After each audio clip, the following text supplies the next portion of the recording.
Good morning and welcome to you on this fine June morning. I'm recording this on the 12th of June 2025 and I wanted to just talk about Foreign Secretary David Lammy. Interesting character really. David Lammy was raised by his mum. He was one of 4 children.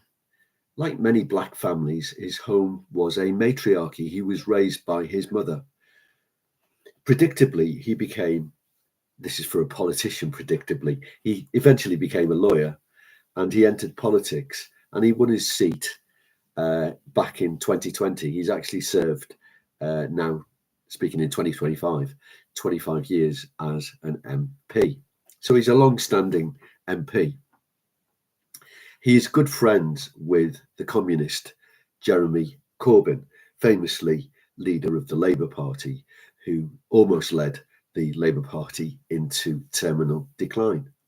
He supported Ken Livingstone, another famous communist, in his mayoral bid. Famously, Lammy called Donald Trump, the current president of the USA, a tyrant, a woman hater, and a neo-Nazi sympathising sociopath. Quite a mouthful. He dismissed his comments later in 2025, when Trump was actually elected as US president, as old news. That's an actual quote. Interestingly, when he became Foreign Secretary, he restarted funding UNRWA, which is the United Nations Work and Relief Agency. It's a part of the United Nations, specifically comforting, if you like, Palestinians. The only trouble is Hamas have infiltrated it, a terrorist organization. It's like the IRA at the height of the Troubles had infiltrated a United Nations organization. So he restarted the funding that the Tories previously had stopped, despite UNRWA's partiality to working with Hamas.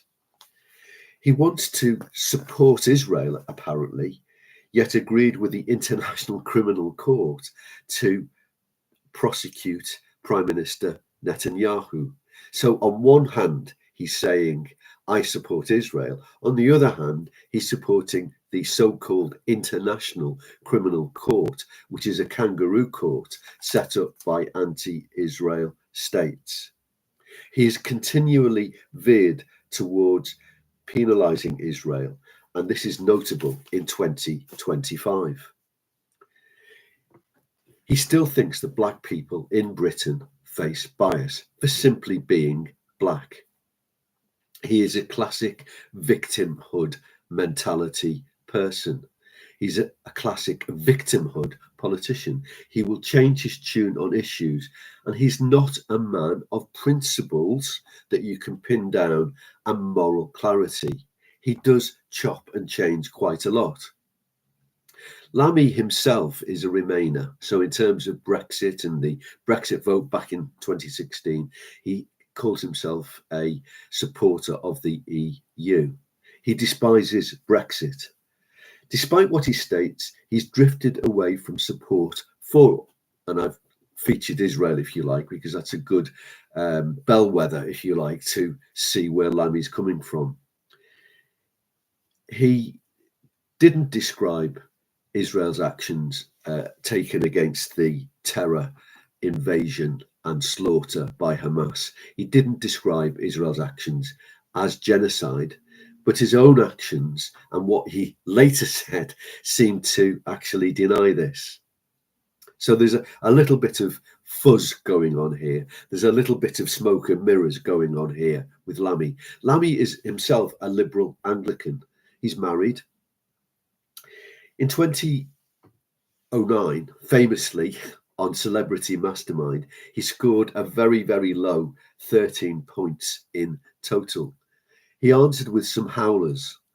For example, Henry VII succeeded Henry VIII. He thought Versailles was a French state prison. I think I just end this video with a few little questions.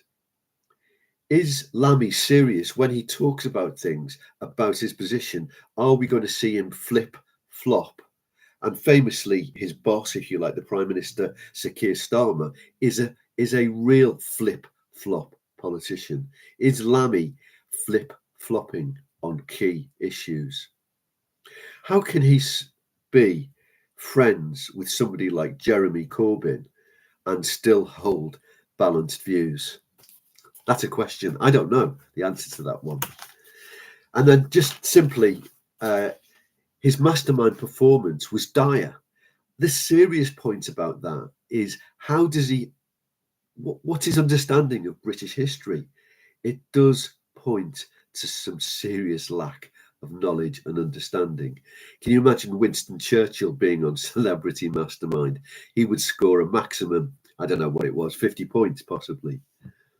Then his views on foreign policy. For example, I mentioned Armenia. I haven't got the time to go into that. But again, his views on Armenia and Nagorno-Karabakh show a real lack of understanding. His views are wanting. Is he a serious politician? And whilst he is a Christian, I'm questioning how his faith impacts his decision making. There seems to be a little bit of a disparity going on. And then finally, this is a flippant point, I know, but as he's got older and, if you like, chubbier, he seems to share a likeness with the very strange Ugandan monarch or general, if you like, Idi Amin. I just noticed that as he's putting on middle-aged weight. That's an aside, really. It's neither here nor there. But I think I've raised some serious questions about the fidelity, if you like, of David Lammy. Thanks for bearing with me. Give me a like, subscribe to my channel. That would be brilliant. Fantastic. Okay, have a great day. Bye-bye.